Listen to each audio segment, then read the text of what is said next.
what would have inspired people like Khenpo Shenga, who is the one behind the creation of the 13 great treatises, Shungchen Chusum, as a curriculum for Kshetras, and then also Mipam, who wrote on Buddha nature primarily from this Sūtra perspective. What would have inspired them to do that from Sūtra perspective, moving away from the traditional tantric perspective that other Nyingma masters had before them?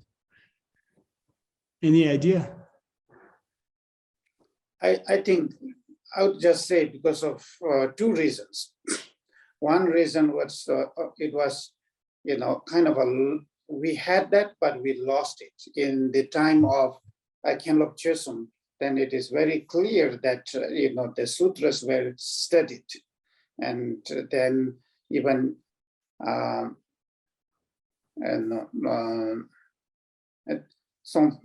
Tenzin has a commentary on the Tema also, right? So he like that, and then his son Hase Damsin was a translator, right?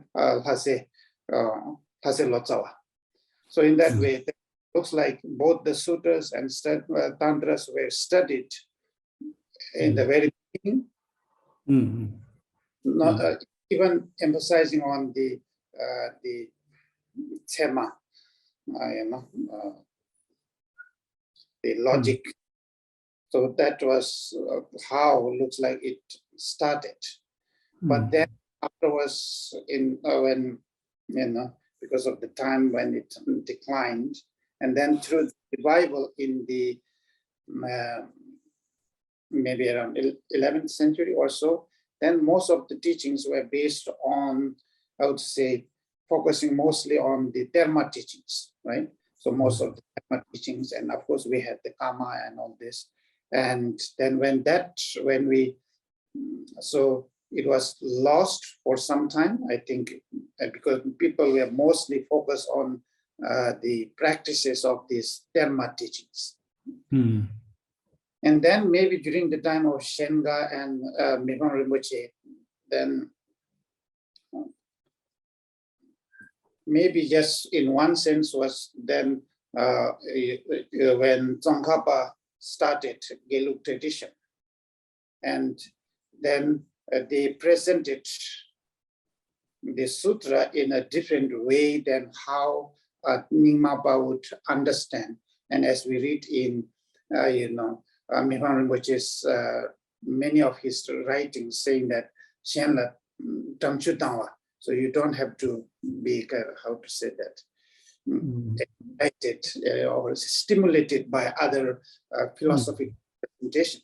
We ourselves have this our own unique way of presenting, and in that way, I think it was a way to, react to how the Nyingmapas, when they wanted to, looks like in one time, the Nyingmapas, when you want to study sutra, you had to go to mostly, I would say, Gelug monasteries to study sutra, and when they came back to Nyingma monasteries, so they had this view of how Tsongkhapa has presented the sutra's view, and that didn't match with what is being written in the sutra's view in the 7 trenchers of Longchenpa and Rongzom. So that's why to show that we have our own unique way of presenting the sutra teachings. So that's why I think then Khenpo Shenga maybe mostly on the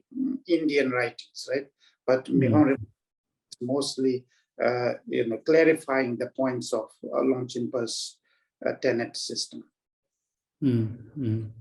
Yeah, I would also add that, so in addition to having a kind of a reactionary sort of movement to counteract the Gelugpa hegemony in that part of Kham, particularly where Shenga and Mipam lived.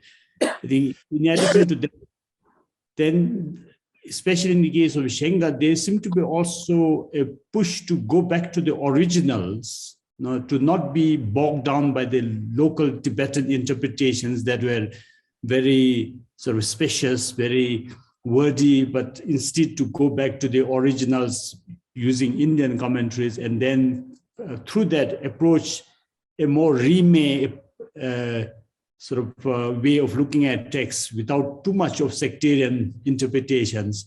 So would you say that both in case of Mipam and Shenga, there was also that remake approach to go back to some original Indian commentaries and not be bogged down by Tibetan differences?